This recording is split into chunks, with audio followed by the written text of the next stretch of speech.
Hi, this is Mac of Mac's List.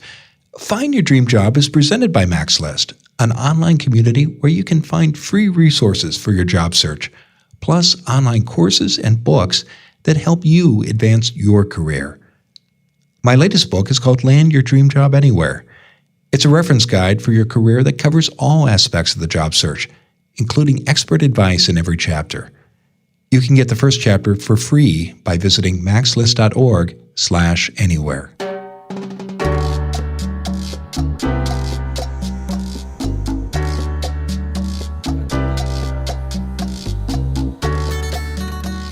This is Find Your Dream Job, the podcast that helps you get hired, have the career you want, and make a difference in life.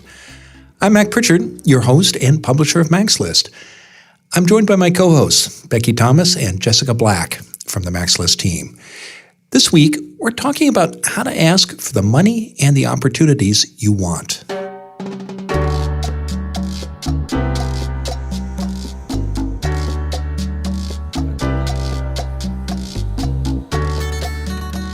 You do great work at your job. In fact, you exceed your performance goals, and clients compliment your results.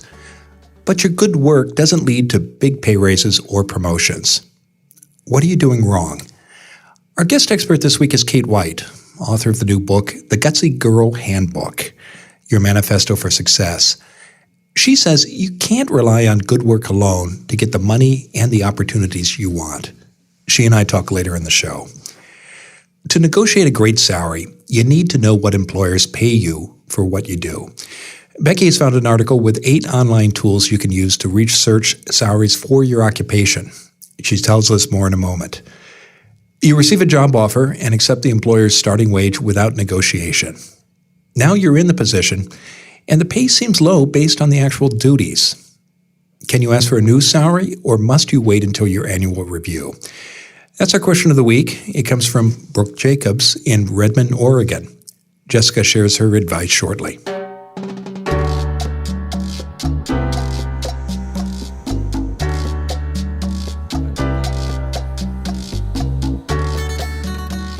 All right, as always, let's first check in with the Mac's List team.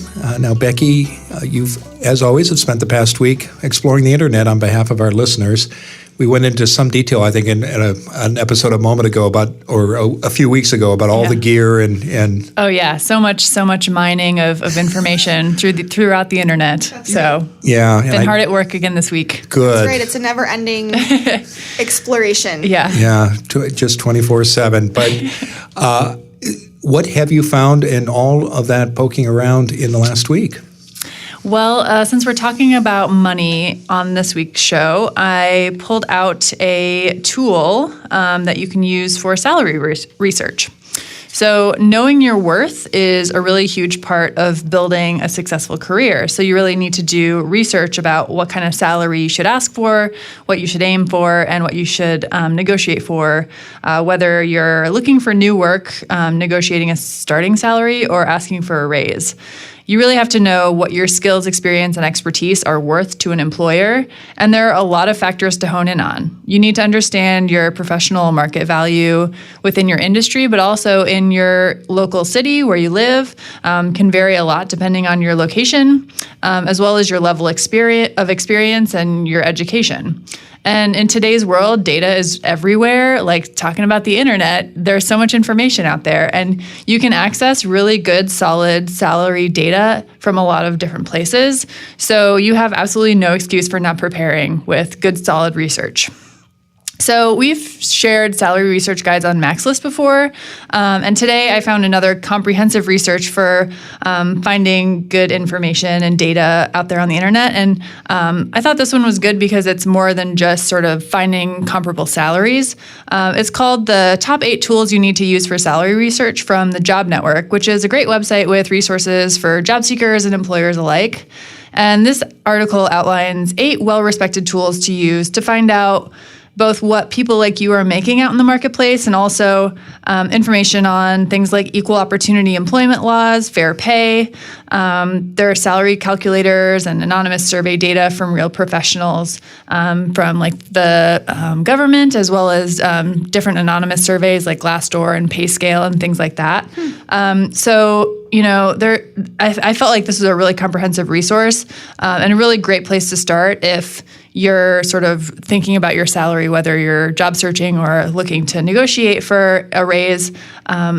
Go to this resource and you'll find lots of places to start and get a really good picture of where you should be aiming your sort of salary range. That's really interesting. I didn't know about that, but I love that because I love. We talk about Glassdoor and PayScale a lot, but I think this is a really good addition to being able to do more research and have more information about what's out there. That's great. Yeah. Was there one of the 8 tools that stood out for you that you really liked?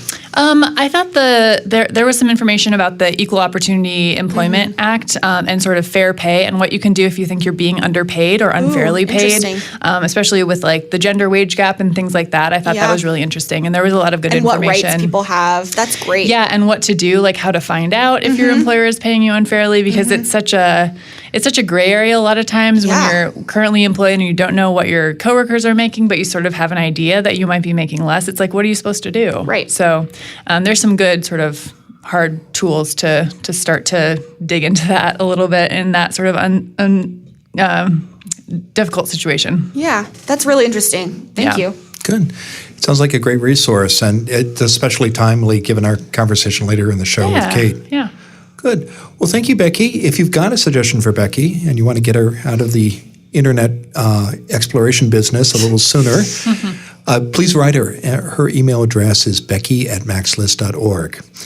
Now let's turn to you, our listeners, and Jessica joins us to answer one of your questions. Jessica, what's in the Max List mailbag this week? Yeah, today we have a question from Brooke Jacobs, who wrote to us via email from Redmond, Oregon. And I'll share her question that she wrote in.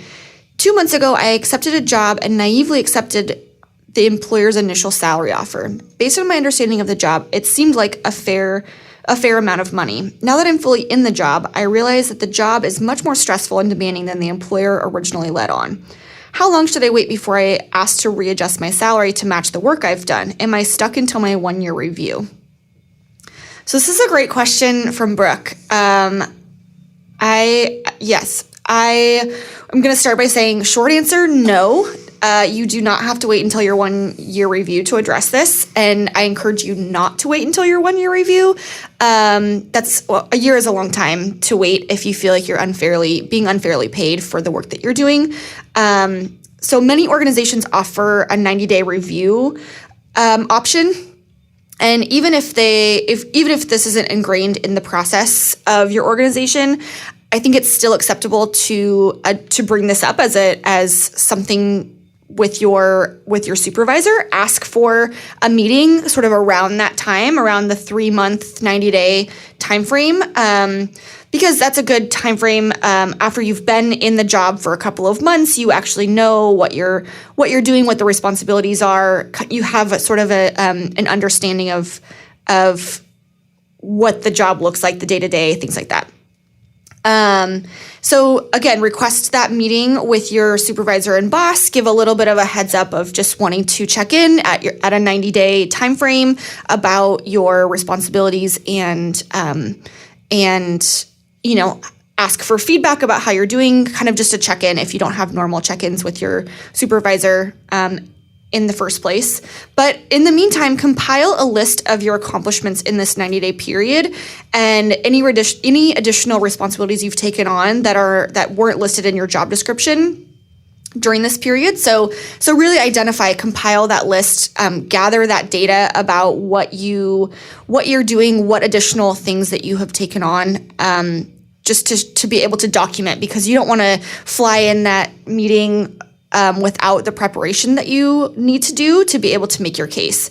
So, and then also do some research online if you know of job titles that would be similar to the work that you're doing, or do some research as well to see with these additional responsibilities that you've taken on, what that job title might be with the additional job responsibilities that you've taken on.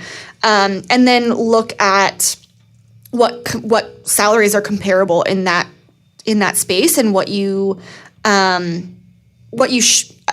quote unquote should be being compensated for, or what the market rate is for the salaries of the work that you're doing. And so, again, use these facts and data to make your points and to reiterate your points that you're making with your employer to make your case that you deserve to be compensated for the work that you're doing. I think that oftentimes folks want to have an emotional conversation of just saying, I feel that I'm not being compensated, and that's very reasonable, and that's a great way to start it, but you also need to back that up if you want anything to happen, if you want actual change to happen. Backing that data up. And so Becky's resource that she just shared would be a really great place to look, but also just kind of Googling, finding out other salaries and things like that, and also talking to other people in the industry if you have connections within that industry doing similar work. I think that that's a great way to gather information as well. And then after you have this meeting where you've made your case with your employer, allow some time for your employer to review this, but make sure that you walk away from the meeting with concrete next steps. So get another meeting on the books to revisit this conversation. Don't walk away just being like, okay, well, I'll just wait to hear from you, because you don't want to feel like you're badgering them into having the conversation or anything like that. But if you just leave the conversation with what are the next steps, or is there an appropriate amount of time, or what's a time frame that you need to be able to revisit this conversation, and get that on the books right away. And lastly, I would say just know what you're asking for and what you're willing to quote unquote fight for. So know what you're worth, and know kind of what your line in the sand is. So, I think there's a lot of really great resources out there, and I know Kate is going to talk about how to do some of this negotiation and asking for this type of money. So I think that will be a great resource, but there's a lot of information online as well. And I know we have some information on the Max List website as well about negotiations and some previous podcast episodes as well. So those would be really good resources as well for kind of getting yourself prepared for that negotiation. But just knowing kind of what you'd be willing to accept and what you're not willing to accept, so that you know that as a baseline. What else would you guys say? I think that's really comprehensive advice. I think that's a great plan for Brooke moving forward. And I definitely agree that you shouldn't wait and stay silent if you feel like you're being underpaid. It's just going to build up, and you're going to be angry. Resentful. And that's never good. And I think it'll be important, too, for her to just sort of put herself in the employer's shoes. Like, her boss probably knows that she's overworked and is aware of it. And so your boss also wants to keep you happy. They don't want to hire somebody to replace you when you leave because you're being underpaid. So I think that it's worth sort of thinking through their thought, like your boss's thought process, and trying to align your message with sort of that idea too. Yeah, I think that's a really good point of what we talk about for job seekers in interviews and things like that, of bringing the conversation back to how you're going to help your organization.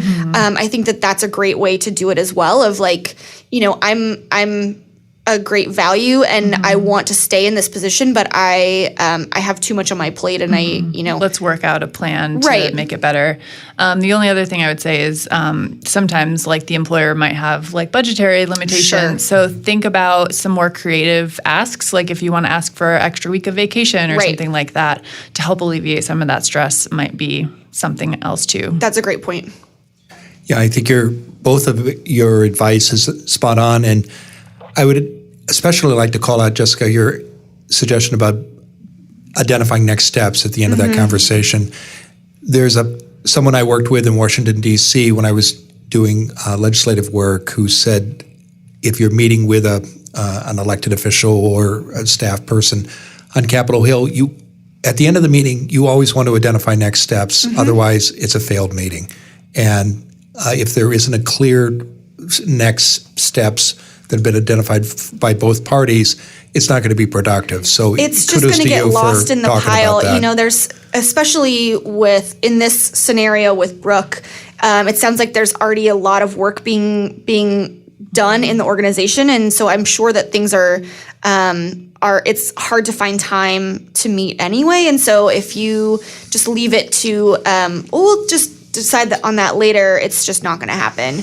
So yeah, I think that's good advice as well. And I also like the emphasis on thinking about the employer's needs. So Brooke may hear from her manager, well, I can't do that now, but one strategy she could consider, and you both touched on this, is drawing the manager out about upcoming problems or needs. And particularly if it's a problem that, if it's solved, is going to add to the company's bottom line, I think the manager is going to be both grateful for Brooke's efforts in solving that problem and open to having a conversation about rewarding her financially for doing that as well. Great. Yeah, that's good advice. Okay, terrific.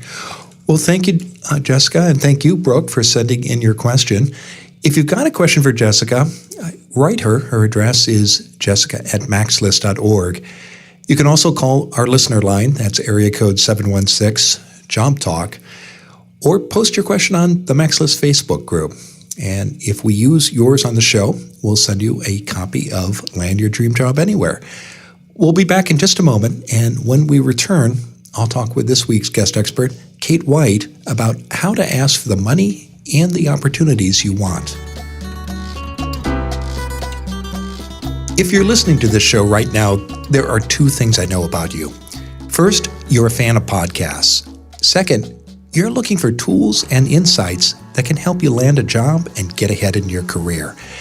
That's why I'm excited to announce MaxList's newest free resource, which was designed for people just like you. I just published the newest edition of my Top Career Podcast Guide. It's a directory of the best podcasts for finding a job that matters and building the career you want. This is my most comprehensive list ever. It features 78 great podcasts from around the world. From resume writing advice to salary negotiation tips, you'll find a great podcast that will help you overcome any job search challenge. And that's in the 2018 Top Career Podcast Guide. Get your free copy today. Go to topcareerpodcast.com. Again, that website is topcareerpodcast.com. Now let's get back to our podcast. Now let's turn to this week's guest expert, Kate White. Kate White is the former editor-in-chief of 5 national magazines, including Cosmopolitan. She's also the New York Times bestselling author of several career books, including the upcoming The Gutsy Girl Handbook, Your Manifesto for Success. And Kate is the best-selling author of 12 mysteries and thrillers. She joins us today from New York City. Kate, thanks for being on the show. Well, thank you so much for having me. Well, it's a pleasure. Our topic this week, as you know, is how to ask for the money and the opportunities you want. And this is a struggle for many people in the workplace, isn't it, Kate? Particularly women. It really is.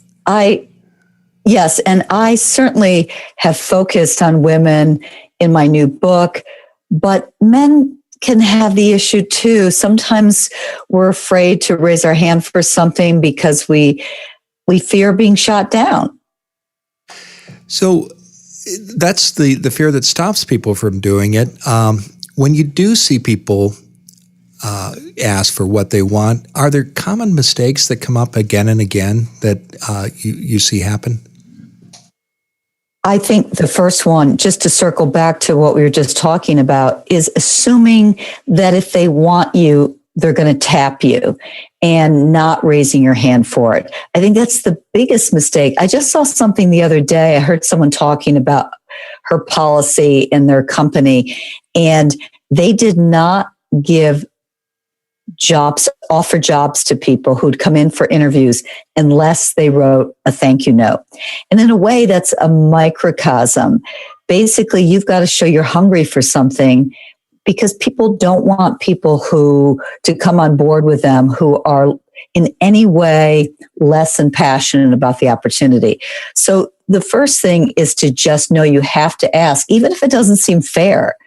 Then I think it's really important to ask in a way that shows what you're going to do for them. That one mistake I used to see a lot of the people who were young in particular who worked for me, they would position position and ask in terms of why they needed it. It was time for them to be promoted. Or one woman even said her husband had taken a lower paying job, so that's why she needed a raise.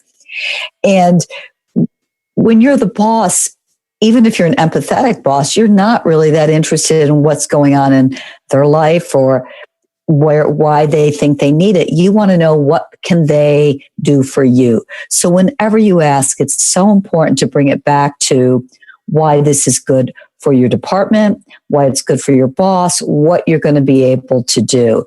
And that's a big mistake I see both men and women making.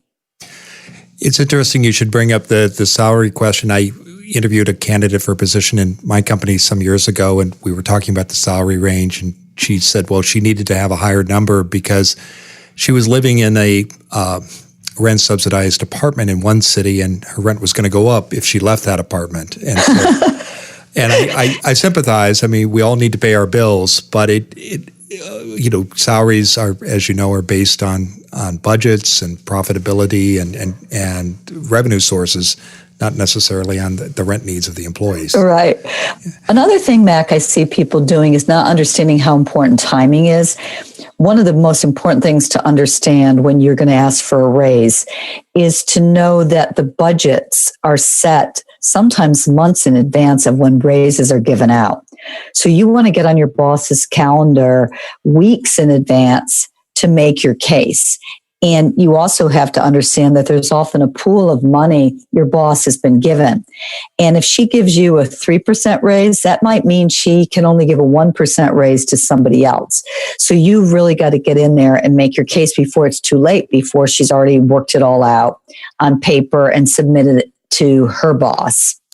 Well, I want to dig into that, Kate, because I know there are people who are listening who are eager to learn how to best negotiate either a good starting raise or a raise when you're doing an annual review or a promotion. But before we get there, let's just talk about the elephant in the living room here, which is why isn't good work alone enough? Why won't your manager or your bosses notice that and offer you the promotions and the raises you think that good work qualifies you for? Because good work often doesn't necessarily increase profitability, drive business, create buzz, the kinds of things that can matter in a really competitive field. I really believe you have to do more than what you've been told to do. You've got to go big or go home. You really have to come up with bold, gutsy, innovative, sometimes disruptive ideas that not only strengthen your strengths as in terms of your career, but are going to drive profitability and set you apart from the pack. I saw an interesting study lately that showed that the way we often get promoted is by dazzling a boss with glamour projects like running a new team or representing your company at an industry event, or perhaps handling a project for a major client. And these are often, they're given more significantly to white men. And so regardless, you just have to raise your hand often for those kinds of projects rather than wait to be handed to those. So unfortunately, doing a good job and working your butt off and really having a fair amount of grit isn't enough. And the other thing is, bosses sometimes don't want to rock the boat in terms of budget. And they're going to do it if they're afraid they might lose you or make you unhappy. But if you're not saying anything, if you're not making noise, they're going to tell themselves, well, she seems happy or he seems happy, so I don't have to move the needle here. Well, let's talk about salaries. And I know an important point in this process is when you get a job offer, and the starting salary that you accept is going to set the stage for the compensation you get later in that position. Oh my gosh, that's so true. Yeah. And so how should people approach that, Kate? Should they take the first offer they get from a hiring manager? I heard somebody really smart lately say, start on a good foot. take the first offer. I don't really believe that, because I've seen so many women in particular fail to negotiate their starting salary, and men fail to negotiate their starting salary too. Women do it in greater numbers, but still we both do it. And you're often leaving money on the table if you do that, because as a boss, I know that you're trying to get the person as reasonably as possible, because then you can save that money for something else. So you may discover that if they're happy with X amount, you're like, wow, good. I've got some more money in my pocket than I plan to have after this. So they are often lowballing you. And it's important to understand that and accept that they expect you in so many situations to negotiate. So do it. You start by doing your homework. Preparation is the key thing. Do your research. Discover the zone of possible agreement. What is their reservation point likely to be? What's your reservation point? So let's say you figure out that your reservation point is $60,000, just for argument's sake. You don't want to go below that because of your standard of living. And you do some research to discover that, wow, you think their reservation point might be 70,000, that they may be open to paying between 65 and 70. And you'd be happy with 68, but you'd love 70. Well, my best advice might be ask for 72. Go higher, because your research might not be perfect. And the worst that could happen is them saying, gee, that's more than we expect to pay. I think it's also important today to understand that a lot of negotiation experts recommend that you name the first number. It used to be that you let them name the number. But when you name the number, then you just seem more flexible if they're coming back to you. So name a number, say, I'm looking for this amount based on my experience and my research about the field and my skill level, and then be quiet and hear what they have to say. And of course, you don't want to look like you're digging in your heels in some way, because you want to be able to negotiate. So if they come back and say, whoa, 72 is more than we were planning to pay, then you can be flexible sounding and say, well, I love the sound of the job. I'd love to work for you. I love the sound of this company. Can you, what were you thinking of? And that way you're letting them come back to you. There are two things. I love this advice, and two things that stand out for me. It's one, that you're setting the range when you name that figure. And the second is that when the employer is saying, well, that's not what we were planning on spending, you're not coming up with another number as an alternative. You're letting them propose something. Right. That's right. And not everyone agrees with this approach. There are, as I mentioned earlier, people who would say you don't want to start off on the wrong foot. But as a boss, I used to find that the people who negotiated, they annoyed me in the moment, Mac, but once they started and did a brilliant job, I didn't care. I respected them for negotiating. And I had fabulous luck as a negotiator, even though it scared my pants off. I did it, and it always paid off, because, as I said, they so often do have more. And if they don't, they'll tell you, and then you take it from there. Well, I want to turn to opportunities, particularly promotions, Kate. But before we do that, any other negotiation tips you'd like to share with our listeners? I think take a deep breath. Once it's their turn to come back to you, don't fill the vacuum and say, but of course I'd be willing to take less. You've got to be brave enough to hear them out. And if they say anything like, well, I'm going to have to check with my boss and get back to you, you may have a nervous night, but hang in there. But I would say in that case, leave them with a sense that you really want the job. So you say something, well, thank you so much. I really appreciate you checking about getting a higher amount. As I said, I just want to repeat, I love the sound of this job. I think I could bring a lot to this company. And lastly, just the more you keep the discussion about their needs, not your needs, what you can do for them, the ideas you have that you would love to execute. It's got to be all about them and remind them of that. Terrific. Well, let's talk about promotions. And what's your best advice there, Kate, about how to approach this subject with a manager or your employers in general? Well, first I say, don't wait to be tapped. That's a common mistake people make. And I think women tend to make this sometimes. We think, oh, they know I'm good. They know I want it. They don't always know. They may have to be reminded. They don't know how hungry you are. In fact, I know this really hurt somebody who worked for me once, but I never gave a promotion to somebody who didn't come and ask for me this was when a job opened up. Which brings me to something I just want to point out. A lot of people, when they're young, don't understand that companies often can't give someone a promotion just because they've been at the job for a while. They have to wait till a position opens up. So when a position opens up, you go ask for it, even if you think you're the most obvious choice in the world. Again, don't make it just about you. Like, I've been here 4 years and I've worked hard and I think it's my time. They don't care. They want to know, what are you going to do in this job to make us happier than the last person or as happy as the last person?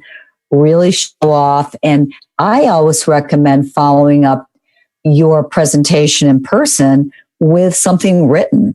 Reinforce what you shared in the meeting. Give them a written proposal of how you're going to run with this and really make them so happy they considered you. I love that advice too, because whether you're doing sales, and I do a fair amount of that as a owner of a public relations agency, or it reminds me of my time working in politics for elected officials on campaigns. You've got to ask for the business or you got to ask for the vote. Yeah.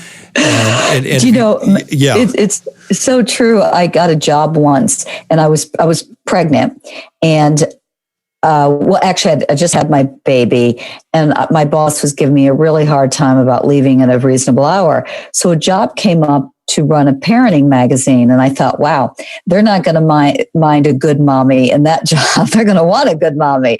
And so I applied for the job and I got through the headhunter round. And then I was with a group of the top people. And I wanted that job so badly. And at the end, they said, any other questions? I said, no, but there is something I'd like to say. And I asked for the business. And I hadn't even heard that term yet. But after I started the job, having gotten it, the publisher said to me, we love the fact that you asked for the business. And really, people, they want you to ask for the business because it shows you're hungry and passionate.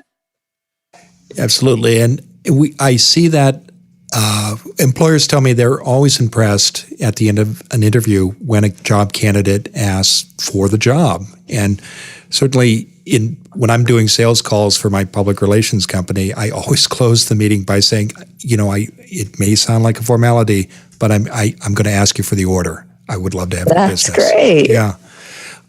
Yeah, love that. Oh, terrific. Well, in addition, so we've talked about what to do when promotions or opportunities open up, but Kate, how can people create opportunities for themselves? What can they do instead of waiting to be picked, actually create something? Oh, that's a good point, because sometimes you may be looking for that glamour project. I mentioned that earlier, the kind of projects that help get you promoted, like running a new team or representing your company at an industry event. You may not see that on the horizon. And then it's really great to step back and ask yourself, what's missing? What problem could I solve here? As an executive, I know says, if you're not seeing a problem in your department, you're not looking hard enough. There's something. I mentioned this once in a speech I gave, and I got this great email from a woman who said, I was a young assistant in a PR firm, and I heard you say that. So I started asking, what's missing here? And she said, we did not have a crisis manual. And as you know, from being in that business, you need a manual that explains what do you do when things really hit the fan. And she said she just wrote a crisis manual for them. And they loved it. And then she did a few other things that weren't in her job description. They weren't on the horizon, but they were her asking what's missing. And she said the next thing you knew, she was being promoted to associate and in this PR company. So ask yourself what's missing. What can you solve? Great advice. Well, Kate, tell us what's next for you. Well, I will be on the road a little bit. The Gutsy Girl Handbook came out this week, and I've started to do a fair number of speeches related to the book. I love so much going to companies and conferences, particularly geared towards women, I have to say, though men can find this advice useful as well, because even guys sometimes have the good girl gland where you just feel like you're hesitating because you're a little nervous about how it will play out if you do ask or you do take that step. And so I'll be speaking a lot on the road at different conferences and companies, and I enjoy that. And that's how I'll be spending the rest of my spring and early summer. Well, terrific. I know people can learn more about you and your book and your upcoming speaking engagements by visiting your website. That's katewhitespeaks.com, as well as your Twitter account. Great. We'll include links to both your Twitter account and your website in our show notes. Kate, thanks for being on the show today. Thanks so much, Mac.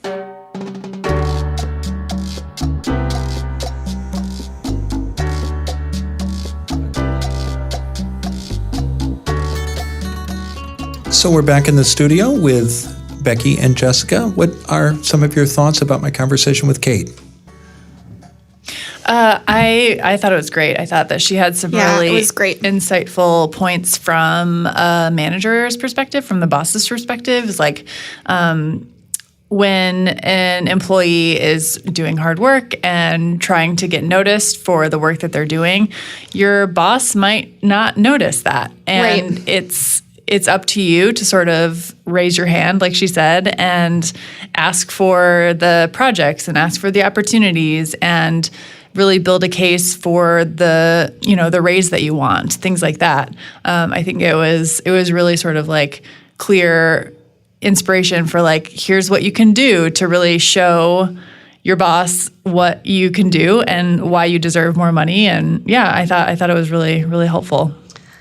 I really liked that too. That a lot of that resonated with me as well. Of her comment about don't wait for the opportunities to come to you. Yeah, you need to identify what your goals are and make those known to your supervisor or boss, and then ask for them. I mean, remind them, ask for them when they're presented, or identify some ways that there is room for growth in the organization and make that known to your boss of here's a way that we can improve our organization or our system or whatever, and say I'll lead that and I'll put that together or whatever it is. Yeah. That like advice of ask what's missing, right, and go do it. Yeah, but I really liked her reiteration. I'm following up on what you were saying about not waiting to be asked or not waiting to be called on. I think, our whole lives we've been conditioned to just put our hand up and wait to be called upon. And in the business world and in your organizations, it kind of flips it on its head. There is still some room for that. I mean, you don't want to just kind of overstep or like take over and pretend that you're the one in charge when you're not, because it is still a team collaboration and you're part of a group leading the charge. But I think that knowing what you want and asking for it is really important. And that's okay. And it's encouraged, and it's not something that you have to sort of just be meek, because the people who are going to ask for it are going to get those opportunities. And so you sort of have to you sort of have to, you don't always have to be loud about it, but you can quietly have conversations with your boss if you don't prefer to make that public. I think that is, personality styles differ, where not everybody is going to want to, make their goals and desires public and speak up in front of people. And that's okay too. But as long as you are having those conversations, anyway, yeah, I made a lot of notes. I saw you taking notes. Yeah, she made a lot of really excellent points, and I think it's good. And I liked her point about it's not just women that can use this. I think a lot of times that is the case where women need it a little bit more, but I liked her point about men struggle with it as well. And so I think it's great advice for everyone. Agreed. And I, too, second her point that you were sharing, Jessica, about the importance of not waiting to be picked. If you want something, tell the people who can make it happen that is indeed what you want. They may say no, right, but they're not telepathic. So right. You need to communicate it. And as you both know, I got an analytical bent, so I loved that very concrete process she laid out for negotiation and the different steps. Mm-hmm. That was smart. Yeah. And you can take whole courses and read books about how to do everything she just said in a few paragraphs. Mm-hmm. But the point here is that there is a process. You can learn how to do it, and it takes some effort. But once you learn how to do it, your salary is going to go up, and you're going to have much more success getting promotions and raises. Mm-hmm. Yeah. Good. Well, thank you both, and thank you, Kate, for joining us, and you, our listeners, for downloading today's episode of Find Your Dream Job. Now, if you enjoyed Find Your Dream Job and you're looking for more great career podcasts, be sure to check out our 2018 Top Career Podcast Guide. You'll discover 78 shows that can help you get hired. Get your free copy of the Top Career Podcast today. Go to topcareerpodcast.com. And join us next Wednesday. Our special guest will be Joey Price. He'll explain how to make the most of your first 90 days on the job. Until next time, thanks for letting us help you find your dream job.